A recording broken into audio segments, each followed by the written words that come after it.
Good day, Miss Ann here. Today, we are going to be exploring the topic of careers, specifically careers in IT. And to help us with that, we have CGI recruiter Andy Dye joining us. Hi, Andy. Well, thank you so much for joining today. And Andy is our recruiter at our CGI office in Lafayette, one of the members of our recruiting team. And so he's working with candidates all the time, has hired so many people into CGI's Lafayette location. And so today, while we're talking about careers, wanted to take a minute to pick his brain about working at CGI and really the kind of jobs that we have in technology, and then get a few tips from him as the expert on interviews. So Andy, how'd you get into recruiting? So I had a background in sales and then in a little bit of technology, and had a recruiter position opened up and was fortunate enough to get it. How long you been doing it? 4 years now. Nice. Okay. Well, great. And I know you've hired so many people. Do you know how many people you've hired in over? It's probably close to 250. Just using averages, I would So imagine. it is safe to say you're an expert on the interview process then. Uh, I Training. declare you an expert. I declare you are declared an expert. So before we talk about the types of jobs at CGI and interviewing, what is CGI? So CGI is a global consulting company, mostly in technology and services, and it's worldwide. There's about 77,000 members worldwide, and we focus on things like digital transformation, so going from older technology to newer technology, and process improvement, and moving things into what's called agile development, so it's a Okay. more rapid development process. Okay. All right. Well, great. And so when you are hiring, what would you say is the number one type of job, or maybe the top couple types of jobs that you hire for over at CGI? So in our Lafayette location, I tell people that it's 80 to 90% technical roles. So software Okay. developer, software engineer, network engineer, system administrator, things like that.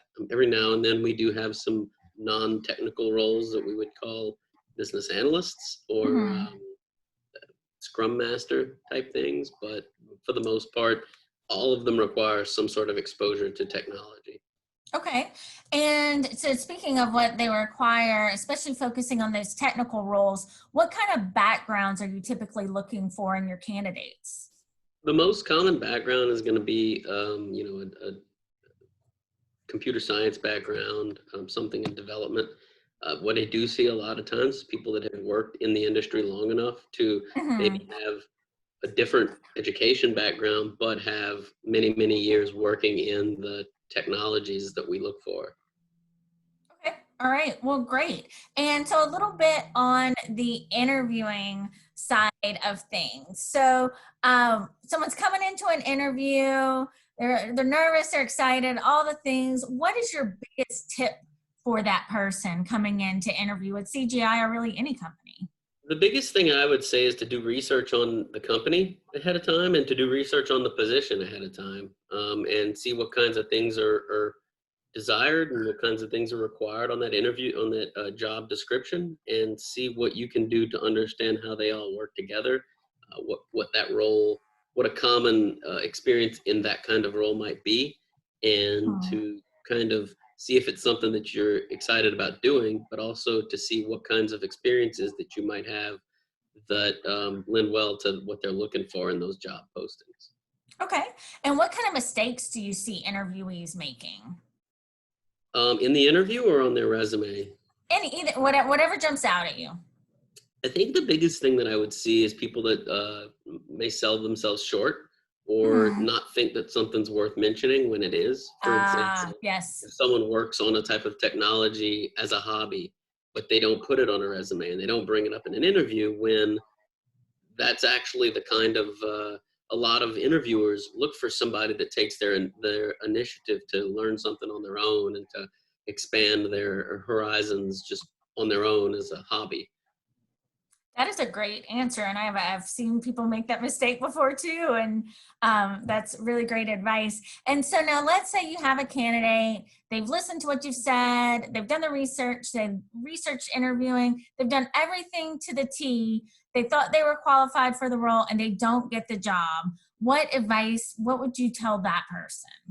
The biggest thing that I would say is to not let it get you down. And sometimes I'll even prepare people ahead of time, like, hey, there's a lot of people interviewing for this. Someone has to get chosen.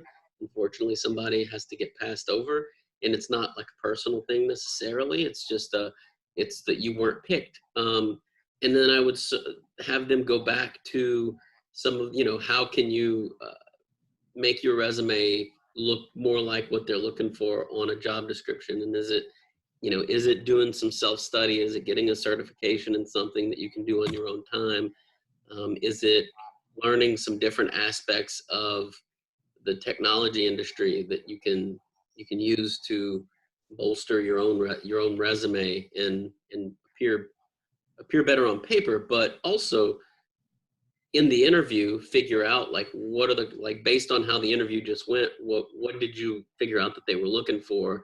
And a lot of times I'll talk to a candidate that just finished an interview and they say, I don't think that I did well in this, and this, and I could have done better with this, and this. And going through a lot of the interview process in a lot of ways with different companies even is how people get better.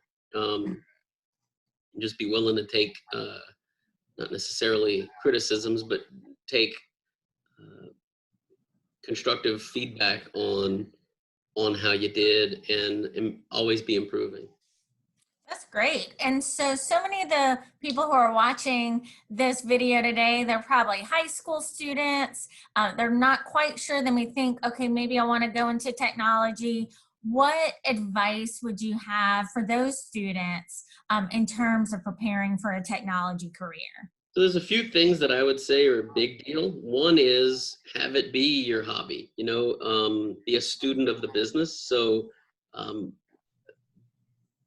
whether it's, spinning up a Raspberry Pi and playing around with Arduinos at home, or if it's trying to build a server on WAMP or MAMP, and using WordPress at home, those are all free things that you can, or nearly free things that you can work on.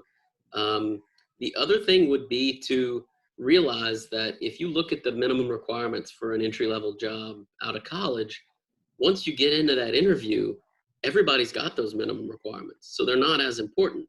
And so you have to figure out when can you separate yourself from the people you'll be interviewing against. And you have a couple of options. One of them is self-time, self-projects, coding, learn how to use version control with GitHub, but the other thing is you've got 4 summers where you can get experience working in something. And from the technology side, what you see in our local area is that it takes a little bit more convincing that you can do a job, or that they may not even think that they need an intern. And but the reality is that a college student in computer science can probably get a good bit done. That was never a priority for the full-time staff, but was always one of those nice to haves. So that would be one way I would try to get some sort of an internship or some sort of work experience, even if it's making a website for a nonprofit.